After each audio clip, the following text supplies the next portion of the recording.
Today I want to talk about the spinning reel. This is kind of an introductory uh, course, I would say, to the essential parts of a spinning reel. Of course, as you can see here, spinning reels come in many different sizes. And the smaller you go, like this one, this size 50 here, this is probably more suited for panfish, small species, ultralight fishing. That's not to say you couldn't do this with these other ones as well. This is a size 1000, and this one here all the way to the left is a size 2500 size reel. So a 50, 1000, 2500 size reel. With this 2500 size reel, you could fish for bass. You can even catch a small catfish on it. It's a very fun reel, even if you do hook into a larger drum. These have those larger gears that can take it. I'm not going to talk about brands, but in regards to taking any of these apart, I have a disclaimer that I want to say. Refer to your instructions manual that's been provided with all of these, or print one out from the internet, so you'll have the knowledge and you won't miss any small parts whenever you simply change the handle from one side to the other, or you remove the spool itself. So I'm going to take these away, and I'll use the 2500 series one first. The first part that we want to talk about is there is an arm that extends off the spinning reel body here, and you can see it's kind of concaved. This is the actual part that sits in the reel seat, and it attaches with a screw lock mechanism on your rod to your rod. It fastens it, pretty seamlessly to your rod, and it feels pretty good when you're holding it in the hand and everything like that. So you have the best control when you're operating it. Try to operate a spinning reel. Obviously, the correct way to operate one is with it being below the rod, like so, letting gravity do all the work. You'll see some people operate a spinning reel like this, and that's just not very effective, because you're not using the proper leverage that was intended for the spinning reel. This is to sit below the rod. Aside from the reel seat, the reel foot here and the arm, we're going to talk about the reel handle. That also extends out from the body. And this is the crank arm. It's what you use to activate the bail and the carriage system that it rotates on. And as you can see, while I'm spinning this and reeling it in, this spool piece here, this is the spool that has the line on it. This extends forward and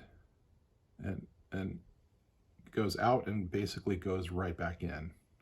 And the reason why that happens, that motion happens, is because of this little mechanism right here on the bail. The bail has what's called a line roller. Basically, the line will extend out from the spool and onto this bail roller, this line roller here on the bail itself. And as the spool travels outward and inward, it is spooling the line back onto the spool in an even fashion, a level wind, basically. As I mentioned previously, this is the bail system right here. That's with the bail open. You'll be able to use your index finger to grab the line and cast it. And you'll use your other hand after the cast, before the lure even hits the water, preferably. You can use your left hand to manually close the bail and begin winding your lure back in. So this takes some practice. Open, close, start reeling it in. Some other important parts to the reel, there's one on the very bottom. There's a little tiny switch right here. This is called your anti-reverse switch.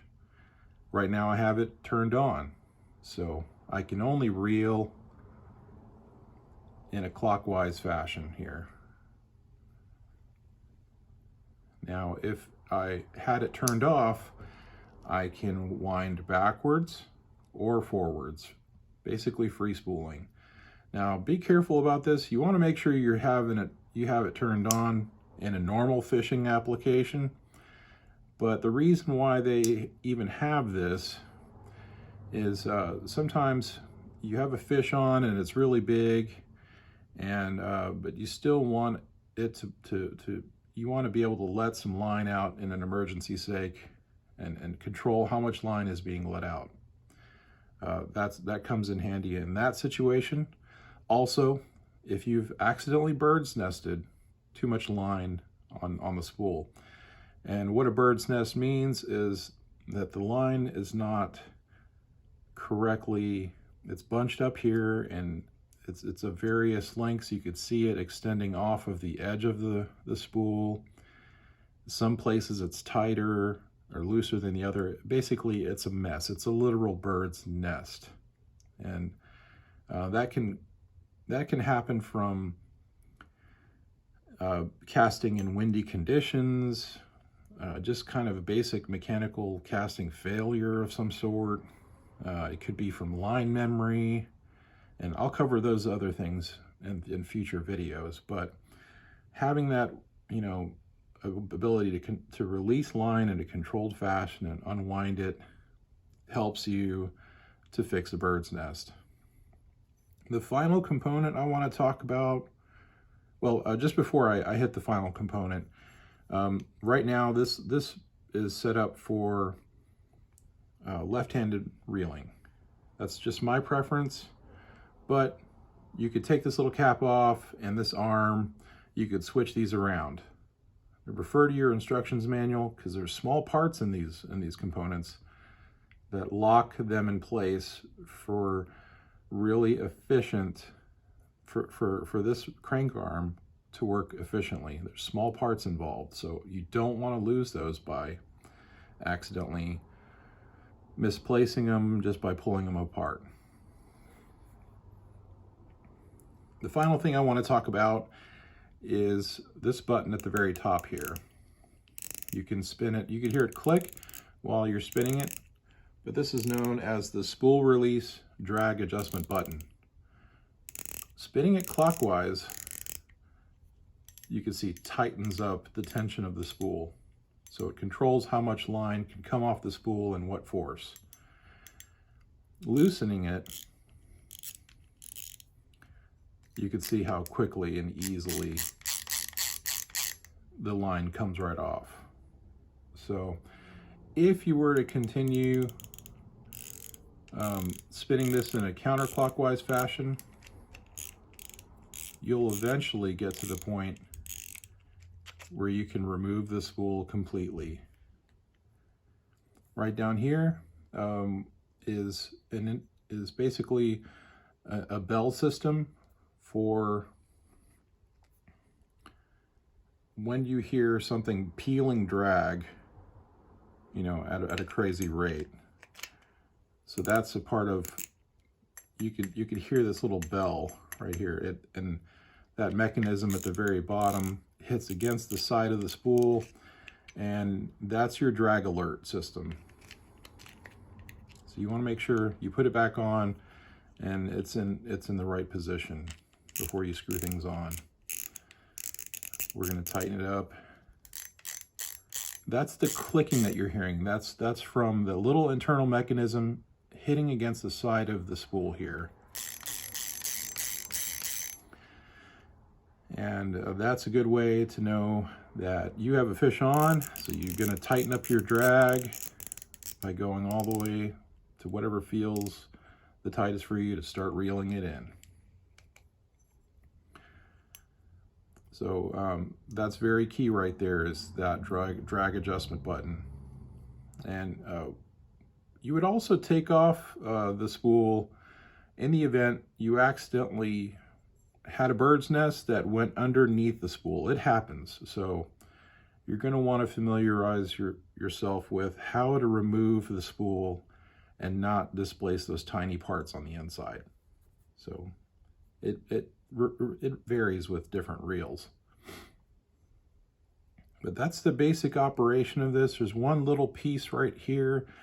A lot of spinning reels do not have this, but you can see I have my line connected around it right now, because I don't have this connected to a rod at the moment, but this is just basically a line keeper, and I've pulled the line and slipped it underneath this little clip. It just secures the line for when you want to store this reel. But I hope you've enjoyed this basic kind of tutorial of how a spinning reel works. Of course, there are a lot of gears and rotors and bearings that you can't see on the inside that has to be serviced occasionally. I'll have to do a future video about that, but today I'm just talking about the basics of the working external parts of a spinning reel.